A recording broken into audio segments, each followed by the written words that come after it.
Hey, welcome back everybody. Today we're focusing on English vowels, and we'll specifically start with an introduction to the International Phonetic Alphabet. And the reason that we're doing this is it's going to help us be able to listen to and accurately discuss the differences in English vowels. If we've never met before, my name is Sharon. I'm so happy that you're here studying with me today. So let's get right to it. So I'm going to share with you some different words, and I'm going to pronounce them for you. And just listen and see if you could hear the difference in how I say these sounds. So first we have pin and pen. What about sit and seat? Or hood and hood. Finally, say and see.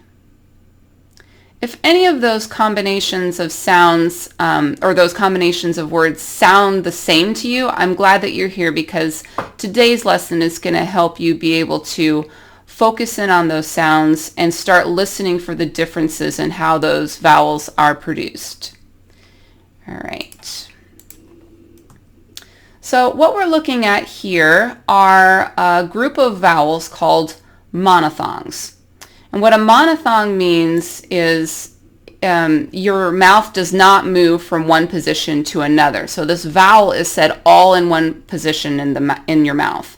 So what you're looking at with this picture, up here, this is the top of your mouth, and this is the bottom. And this is supposed to represent your tongue. I don't know if that helps or not. So this is the front. This is where the front, where your tongue meets your teeth. And this is also the back. So depending on where we make vowels in our mouth, the front, the top versus front, back, all of these different locations, different vowels are made. And this can be particularly difficult for students who only have maybe 3, 4, or 5 vowels in their native language because English has so many. So let me start with how you pronounce each of these vowels. So this here is E, and the word like that is meat. Okay. The next one is A like 8. Then we have I as in thin. Then we have E like neck. And finally we have A like cat. So if you practice this and you say E, A, I, A, you'll notice that you're starting to make the vowel lower and lower in your mouth if you're making them correctly. Let's keep going. So we're next going to focus on the mid vowels in the middle of your mouth. And these can be difficult for students to make if you don't know how to get your tongue in the right position. The first one is like bird or girl. Okay. A very difficult sound because you kind of have to curl your tongue like that. Bird to say it. This one is a little bit easier. It's as in mother. Okay. And then we're going to keep working our way back in the mouth. So at the top back of your mouth, you can say oo, as in you. Then we have this sound called like in book. So it's not booed, it's book. Okay. Then we go back further in the mouth, in the middle, and we say home, home. And then finally, all the way at the bottom is father, back, bottom, father.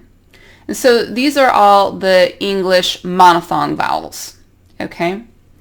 So what are the other kinds of vowels? We also have something called diphthongs. So monothong is made in one position in the mouth. Your jaw doesn't move. Okay? And then diphthongs, your jaw does move. So we start in one position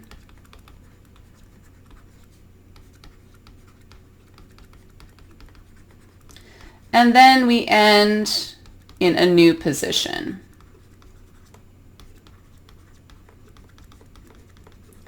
So in this one, your jaw moves.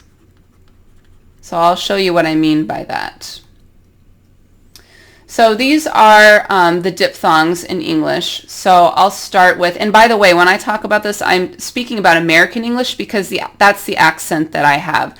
These vowels will be slightly different in other varieties of English, like British English or English spoken in New Zealand or Australia. So the first one we have is A, as in make. So we start at the A and it kind of goes up. Make. And if you watch my jaw as I say that, make, you see it moving. The next one is I, like smile. So we start down at the bottom of your mouth with ah, and then we move up. Sorry, that's so crooked. Smile. Another one, ow, like loud. We also have oi, like boy. And finally, o, as in boat. And this can be a little difficult for people to understand that that's a diphthong. It's not boat. We don't hold the O in one place. Usually you hear American English speakers go boat, and they move the O upward as they say it. All right, so that's an introduction to the International Phonetic Alphabet, specifically with English vowels. This is going to be the first video in a series of videos where we will listen for discrete sounds and we'll practice example sentences that use those sounds. Thanks for joining me today, and I'll see you next time.